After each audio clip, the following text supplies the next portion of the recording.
Assalamualaikum. Halo guys, Asia Plaza adalah mall terbesar di Priangan Timur.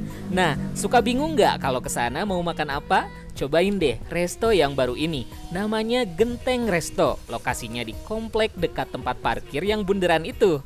Menunya banyak banget. Dan kali ini saya nyobain menu sambal bakarnya. Di sini ada 4 pilihan sambal. Ada sambal gami yang khas Kalimantan, sambal bajak yang agak manis, sambal geprek dan chili oil. Untuk lauknya di sini ada pilihan iga bakar, ayam goreng, fried chicken, lele goreng, ikan nila goreng, cumi asin, telur dadar gimbal, ati ampela, dan cah kangkung. Favorit saya sih fried chickennya. Duh, kok ini enak banget ya, mirip sama brand yang 3 huruf itu.